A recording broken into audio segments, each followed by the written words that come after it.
దేవునికి స్తోత్రం. హల్లెలూయా. బాగున్నారా? చాలా కాలమైంది మీ దగ్గరికి వచ్చి. దేవుని కృప వలన అనుగ్రహించబడింది. ప్రభువునందు ప్రియమైన దేవుని బిడ్డలారా, దేవుని యొక్క వాక్యాన్ని మనం నేర్చుకుందాం. ఆయన వాక్యంలో కొద్ది నిమిషాలు మనము ధ్యానిద్దాం, గడుపుదాం. అది మన జీవితాలకు ఆశీర్వదకరముగా ఉంటుంది. ప్రస్తుత పరిస్థితులలో ఎటు చూచినా ఇబ్బందులు, ఇక్కట్లు, భయంకరమైన సంఘటనలు. అంతేకాదు, ఈ మధ్యకాలంలో ఎక్కువగా స్త్రీలు తమ భర్తలను చంపేస్తున్నారు. మనం ఈ 2-3 నెలల నుంచి చూస్తుంటే మోటార్ సైకిల్ మీద తీసుకెళ్ళి వంతెన దగ్గర గ్రూప్ ఫోటో తీయించుకుందామని కాలువలోకి తోసేసిందండి ఒక ఆమె. ఇంకొక ఆమె ఏవో సంబంధాల వలన పిల్లల్ని భర్తను కూడా చంపేసింది. ఇలాగ రకరకములైన భయంకరమైన పరిస్థితుల్లో మన జీవన విధానము ముందుకెళ్తుంది. అయితే నేను ఇప్పుడు చెప్పే ఈ వాక్యము యవనస్తులను గూర్చి ఉద్దేశించి మాట్లాడాలని ఆశపడుతున్నా. Praise the lord.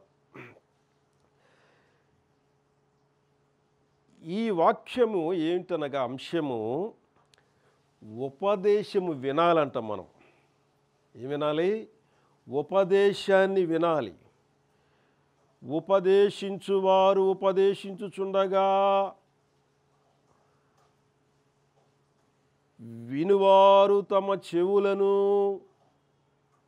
చక్కగా రెక్కించి వినవలెను. ఆమేన్.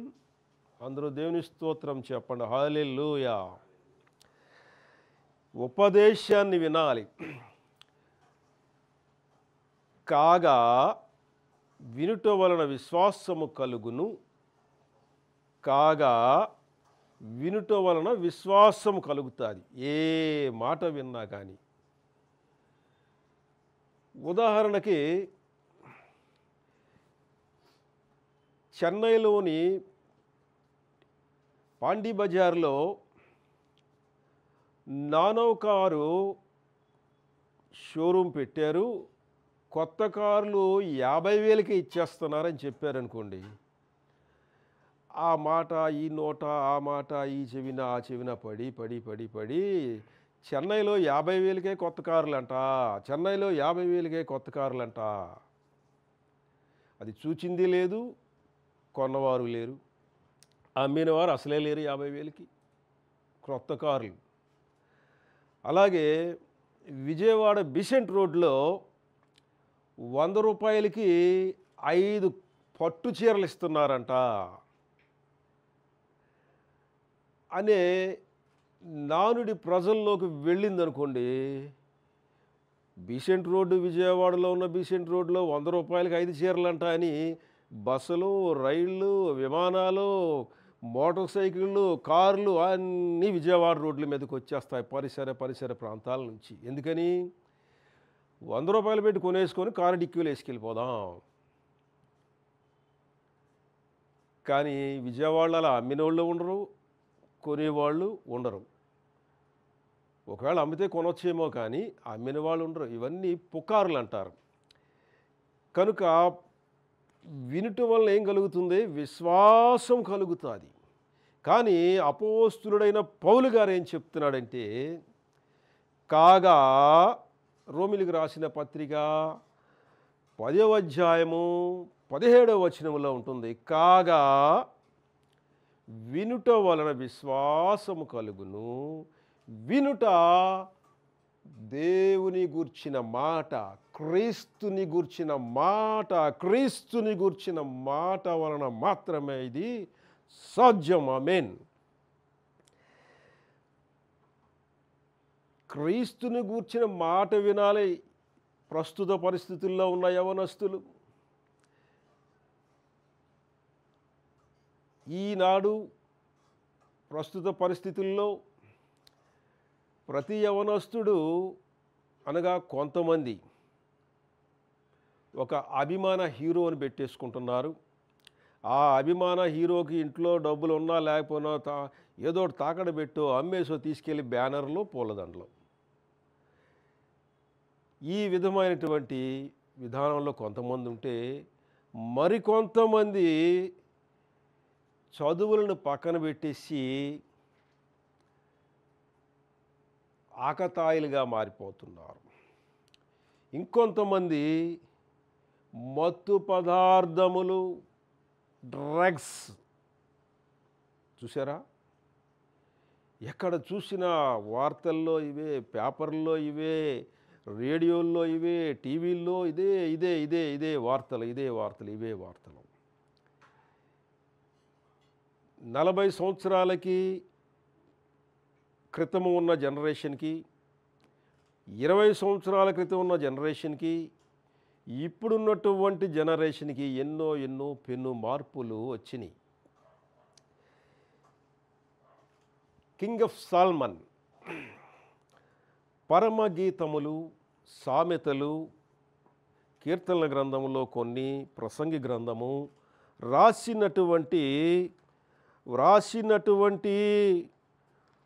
కింగ్ ఆఫ్ సాల్మన్ సొలొమోను మహారాజు గారు ఈ విధంగా మాట్లాడుతున్నారు. ఈ విధంగా మనకి ఒక హెచ్చరిక చేస్తున్నారు. ఆయన సామెతల గ్రంథము, దయచేసి మీ బైబిల్ గ్రంథంలో నుండి సామెతల గ్రంథము 16వ అధ్యాయము 20వ వచనము. సామెతల గ్రంథము 16వ అధ్యాయము 20వ వచనములో, ఉపదేశమునకు చెవియొగ్గువాడు మేలునొందును, యెహోవాను ఆశ్రయించువాడు ధన్యుడు. ఆమేన్. Praise the Lord. ఉపదేశమునకు చెవియొగ్గువాడు మేలు పొందుతాడంట. మేలు మేలు మేలు పొందాలి. ఈనాడు కీడు చేయువారు అనేకులు ఉన్నారు, మేలు చేయువారు అతి తక్కువ మంది ఉన్నారు. మేలు చేయువారు కొద్దిమంది మాత్రమే ఉన్నారు. కీడు చేయాలని అనేకులు నీ చుట్టూ తిరిగి నీకు ఏదో ఒక మాయ మాటలు చెప్పి, అబద్ధాలు చెప్పి, మోసపు మాటలు చెప్పి నిన్ను చెరిపివేయాలి, పాడు చేయాలి, నీ పతనాన్ని చూడాలి, లేదా వారి ప్రయోజనాన్ని చూసుకోవాలి అనే మీమాంసమే తిరుగుతున్నారు తప్ప మేలు చేయవారు అతి కొద్ది మందే. ప్రభువునందు ప్రియమైన దేవుని బిడ్డలారా, ఉపదేశమునకు చెవియొగ్గువాడు మేలు నొందును. ఏ ఉపదేశము? వినుట క్రీస్తును గూర్చిన మాట అనే ఉపదేశం. హల్లెలూయా. యెహోవాను ఆశ్రయించువాడు, ఎప్పుడైతే నీవు దేవుని యొక్క మాటను గూర్చినటువంటి విషయాన్ని విన్నావో, ఎప్పుడైతే నీవు దేవుని యొక్క చిత్తాన్ని అనుసరిస్తున్నావో, ఎప్పుడైతే నీవు దేవుని యొక్క ఆశీర్వాదములకు కారణభూతుడిగా ఉన్నావో, నీవు దేవుని మాట వింటున్నట్టు లెక్కనమాట. నీ జీవితంలో నీకు తెలుస్తుంది, దేవుని మాట నేను విన్నానా లేదా, నా పరిస్థితి ఎలాగుంది, నా పద్ధతులు ఎలాగున్నాయి, నేను ఎలా కొనసాగుతున్నాను అని నీకు నీవు ఆలోచన చేసుకుని నీ భారము యెహోవా మీద మోపుము. ఆమేన్. Praise the Lord. 2వ వాక్య భాగాన్ని కూడా మనం చూద్దాం. ఈరోజు నేను ఎక్కువగా సొలొమోను మహారాజు వ్రాసినటువంటి గ్రంథమైనటువంటి సామెతల గ్రంథము నుండే ఎక్కువగా వాక్యములు అనగా కొన్ని వాక్యాలు మీతో పాలుపంపులు పంచుకోవాలని ఆశపడుతున్నా.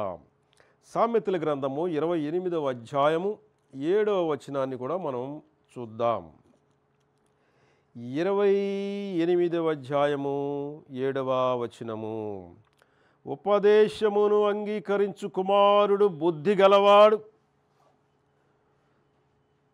తుంటరుల సహవాసము చేయువాడు తన తండ్రికి అపకీర్తి తెచ్చును.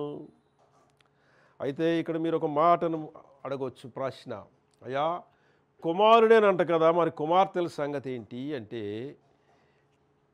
బైబిల్ గ్రంథంలో King James version, old King James version, ఇలా కొన్ని వెర్షన్స్లో చిల్డ్రన్ అని ఉంటుంది, పిల్లలు.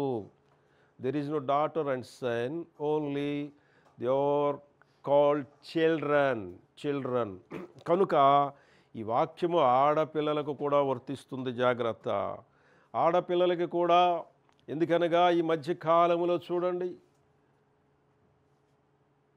వైష్ణవి అనేటటువంటి ఒక అమ్మాయిను చంపివేశారు గడిచినటువంటి 12వ తారీఖున. ఇంతవరకు ఆ కేసులో అతిగతి లేదు. గండికోటలో చంపేశారు. ఎందుకని? తల్లిదండ్రుల మాట విననొల్లనటువంటి ఆడపిల్లలు అనేక మంది ఉన్నారు. జాగ్రత్త. నీ జీవితాన్ని సరిచేయాలి నీ తల్లి, నీ తండ్రి, నీ అన్న, నీ తమ్ముడు, మీ తోబుట్టువులు నిన్ను జాగ్రత్తగా చూసుకుంటుంటే వీరు నాకు అడ్డంగా ఉన్నారేంటి అని నీవు బయట బజారులో పెత్తనాలు చేయటం ప్రారంభించి నీ పతనాన్ని నువ్వే కోరుకుంటున్నావు. నీవు ప్రేమించిన వాడు సరైన వాడు కాకపోతే నువ్వు వివాహము చేసుకోమన్న వెంటనే ఆడు ఒక కత్తి పట్టుకొచ్చి నరికేస్తాడు. లేదా సరదాగా పిక్నిక్కి వెళదాం, టూరిజం చేద్దాం, మీ ఇంట్లో ఉన్న నగలన్నీ వేసుకొచ్చి అంటే చక్కగా నగలన్నీ వేసుకొని ఇంకేమైనా డబ్బులు ఉంటే వాళ్ళ అమ్మకి వాళ్ళ నాన్నకి తెలియకుండా మొత్తం బ్యాగులో పెట్టుకొని వచ్చేస్తుంది. ఎన్నో కేసులు నేను సొంతంగా చెప్పేవి కాదు. ఎందుకని అనగా ఉపదేశము అంగీకరించటం లేదు, దేవుని వాక్యము వంట పట్టడం లేదు, దేవుని వాక్యములో జీవించటం లేదు. పైకి చర్చికి వెళ్ళి అయ్యగారు మాకు ప్రార్థన చేయండి, అయ్యగారు నేను పరీక్ష రాస్తున్నా మీరు చేయండి ప్రార్థన, నేను తర్వాత చేసుకుంటాం, అయ్యగారు మేము ప్రయాణం అయ్యి ఊరు వెళ్తున్నాం మీరు చేయండి ప్రార్థన, మేము తర్వాత చేసుకుంటాం. అమ్మాయికి పెళ్లి చేద్దాం అనుకుంటున్నాము, ఎప్పుడు చేయమంటారు, ఏ తారీఖులు మంచి, ఏది మంచిది, మీరు ప్రార్థనలో చెప్పండి అయ్యగారు, అబ్బాయి ఏమైనా కనపడుతున్నాడు మీకు అంటారు కొంతమంది. ఇలాగా ప్రార్థన, విశ్వాసం అనేటటువంటి ఒక పడికట్టును, పద్ధతిని తల్లిదండ్రులు కూడా పక్కన పెడుతున్నారు. ఇటువంటి విషయాలు పిల్లలు లోకు కట్టి తల్లిదండ్రులకి కావలసిన తగిన బుద్ధిని చెప్తున్నారు. జాగ్రత్త. ప్రభువునందు ప్రియమైన దేవుని బిడ్డ, దేవునికి వాక్యము నీలో ఉన్నంత వరకు, కనుక దేవునికి వాక్యం ఏమంటుందనగా ఉపదేశమును అంగీకరించి చిల్డ్రన్ బుద్ధి గలవారు, తుంటరుల సహవాసము చేయువాడు తన తండ్రికి అపకీర్తి తెచ్చును. ఈ మధ్యలో యూట్యూబ్లో చూశాను, ఎక్కడో చెట్లలో సరివిబాదుల చెట్లు అనుకుంటాయి, లేకపోతే ఫారెస్ట్ ఏరియాను, కొంతమంది కుర్రగాళ్ళు కూర్చొని మత్తు పదార్థాలు సేవిస్తున్నారంట. పోలీసు వారు ఏం చేశారు, వారికి తెలియకుండా జీపులు వేసుకువెళ్ళినా మోటార్ సైకిల్ వేసుకెళ్ళినా పారిపోతారని డ్రోన్ ద్వారా వాళ్ళని క్యాచ్ చేశారు. చక్కగా డ్రోన్ ద్వారా క్యాచ్ చేసి డ్రోన్ కెమెరా చుట్టుపక్కల 4 వైపులా ముట్టేసి వాళ్ళు పట్టేశారు. చూసారా? అందుకనే కింగ్ ఆఫ్ సల్మాన్ మహారాజు గారు చెప్తున్నారు, తొంటరుల సహవాసము చేయువారు, జాగ్రత్తగా వినండి. నీవు తొంటరుల సహవాసం చేస్తున్నావా? జాగ్రత్త. ప్రభువునందు ప్రియమైన దేవుని బిడ్డ, విశ్వాసము కలిగినటువంటి వాక్యాన్ని విందాం, విశ్వాసముతో నింపబడిన వాక్యములో జీవిద్దాం, కొనసాగిద్దాం. ఈ వాక్యాన్ని, ఈ వాక్య భాగములను, ఈ ఉపదేశములను మీ కంఠమునకు భూషణములుగా ధరించుకొనిడి.